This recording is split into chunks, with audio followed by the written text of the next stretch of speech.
The petition filed by Kisan Mahapanchayat came up before the Honorable Supreme Court the other day, in which the Panchayat had sought for the right to protest in Jantar Mantar. The Honorable Supreme Court said, look, when the farm laws were enacted, large-scale protests erupted. In January 2021, the Honorable Supreme Court has granted a stay against the operation of these laws. Now, the court is examining whether these laws are constitutional or not. Now, what is this protest all about? Are you protesting against the court taking up the matter for hearing? Are you protesting against the stay order? Are you protesting against the constitutional validity of these laws? Now, what the protest all about? If your grouse is against the state governments, then why do you want to protest in Jantar Mantar? If you are aggrieved by the fact that state governments are not declaring the minimum support price, why do you then want to protest in Delhi? There is a public debate today on the right to protest vis-a-vis the right to file petitions and espouse our cause before the courts. A section of media has recently reported that the Supreme Court observed that protesters have no right to espouse their cause before the court. The protesters cannot come before the court having taken to streets, etc. Now, what is the reality? Is this a fact? Now, let's examine the background. The petition filed by Kisan Mahapanchayat came up before the Honorable Supreme Court the other day, in which the Panchayat had sought for the right to protest in Jantar Mantar. Honorable Supreme Court asked 3-4 questions, very genuine questions. First, the Honorable Supreme Court said, look, when the farm laws were enacted, large-scale protests erupted. In January 2021, the Honorable Supreme Court has granted a stay against the operation of these laws. Now, the court is examining whether these laws are constitutional or not. Now, what is this protest all about? Are you protesting against the court taking up the matter for hearing? Are you protesting against the stay order?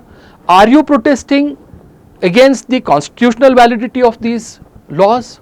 Now, what the protest all about? And the Honorable Supreme Court went on to ask, you have filed cases before the High Court, various High Courts, say Jaipur, Uttar Pradesh, various state enactments are under challenge before the High Courts. If your grouse is against the state governments, then why do you want to protest in Jantar Mantar?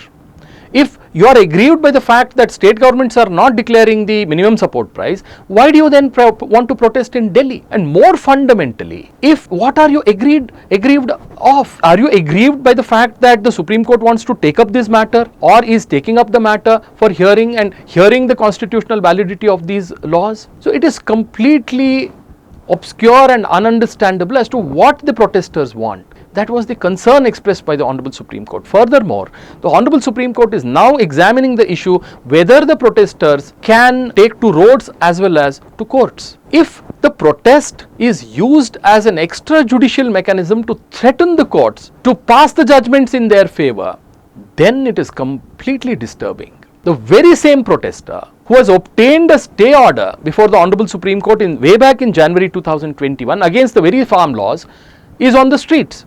And again he files another petition saying that I want the permission of the court to protest. Now this is absurd. People say, no, it is my fundamental right to protest. How can the fundamental rights be eclipsed merely because I have approached the courts? Very true. Then why did you file the petition? If you are so confident that it is your fundamental right to protest, go and protest. Why do you want the legitimacy to be conferred by the court?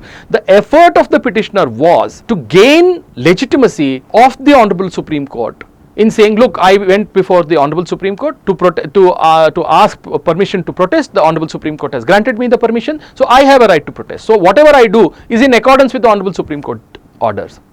Now this is very threatening. Now take for example a common man's case where a person comes and encroaches upon my property. I file an injunction suit in the court.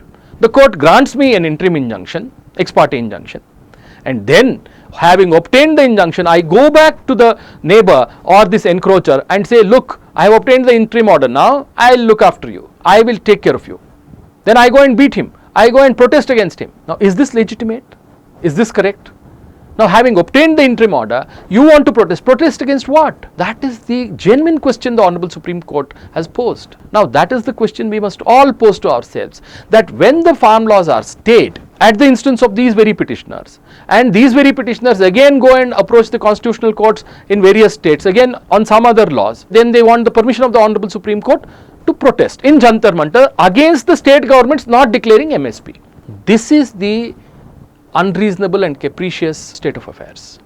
So therefore, all right thinking people today need to question themselves as to where are we heading, what are we up to. The right to protest is certainly not eclipsed. Those who want to take to streets are free to take to streets constitutionally without indulging in violence, without indulging in any form of criminality. But the very same petitioner, again he goes back to the court and says, I want the permission or legitimacy of the court, stamp of legitimacy of the court to my protest. That is wrong. That is completely illogical, not just illogical but completely wrong. Thank you.